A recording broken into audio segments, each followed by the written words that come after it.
दोस्तों मजेदार चिकन मलाई बोटी बनाने वाले हैं। आज हम बनाएंगे तवे पर। Let's try it. दोस्तों चिकन मलाई बोटी बनाने के लिए यहाँ पर ये मैंने 1 किलो ले लिए हैं चिकन बोनलेस। इसको मैं इस बाउल के अंदर शामिल कर दूंगा। इसके अंदर मैं आधा खाने का चम्मच शामिल करूंगा नमक, आधा खाने का चमचा ही मैं इसके अंदर शामिल करूंगा काली मिर्च का, और चौथाई चम्मच के लगभग मैं इसके अंदर शामिल करूंगा सफेद मिर्च। आधा खाने का चमचा मैं इसके अंदर अजीनोमोटो या चाइनीज फ्लेवर्ड सॉल्ट जो है वो शामिल करूंगा। ये चौथाई खाने का चम्मच मैं इसके अंदर पपीता पाउडर शामिल कर रहा हूँ। 1 खाने का चम्मच मैं इसके अंदर सब्ज मिर्चों का पेस्ट शामिल करूंगा, और 1 चम्मच मैं इसके अंदर इस तरह लहसुन अदरक का पेस्ट शामिल कर दूंगा। 2 खाने के चम्मच मैं इसके अंदर कुकिंग ऑयल शामिल कर लूंगा। आप कोई भी ऑयल शामिल कर सकते हैं। 1 खाने का चम्मच मैं इसके अंदर नारियल का जो ये पाउडर सा बना होता है, या इसकी ये आप देखें दरदरा सा इसको नारियल को किया होता है, ये इसके अंदर शामिल कर दूंगा। आम मिल जाता है स्टोर्स पर। और इसके अंदर जो है मैं 1 पैकेट क्रीम का शामिल कर दूंगा। ये मिल्क पैक या ऑल पर जो भी आपको मुयसर हो वो आप डाल सकते हैं। ये 200 ml इसके अंदर मैं शामिल कर रहा हूँ एक। और ये सब शामिल कर लेने के बाद हम इसको अच्छी तरीके से मिक्स कर लेंगे। बिस्मिल्लाहिर्रहमानिर्रहीम। अब इसको हम कम से कम 2 घंटे के लिए, और अगर हो सके तो ओवरनाइट हम मैरिनेट होने के लिए रख देंगे। फ्रिज के अंदर इसको रखेंगे।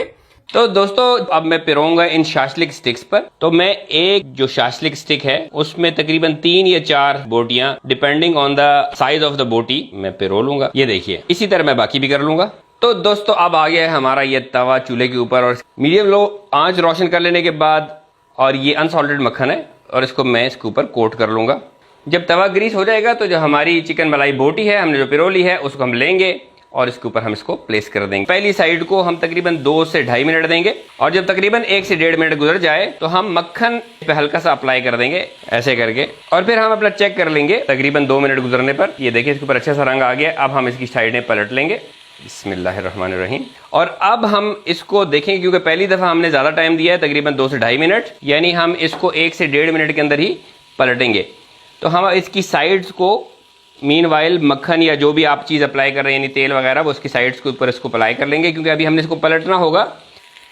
और अब हम इस साइड पे भी इसी को इस तरह से 1 से 1.5 मिनट, या जिस तरह हम अब देख लेंगे जो क्रस्ट हमें नजर आएगा, हमें लगेगा कि हमारी बोटियां जो है सही तरीके से इसके ऊपर क्रस्ट फॉर्म हो गया, उस वक्त तक इसको पकाएंगे। तो बी फ्लेक्सिबल। तो अब मैं इनकी साइड्स फिर से चेंज कर लूंगा। बिस्मिल्लाहिर्रहमानिर्रहीम। तो अब ये हमारी जो बोटियां हैं ये बन के तैयार हैं। तो हम इसको प्लेट के अंदर निकाल लेते हैं। बिस्मिल्लाहिर्रहमानिर्रहीम। लुक एट दिस, माशाअल्लाह, लुक्स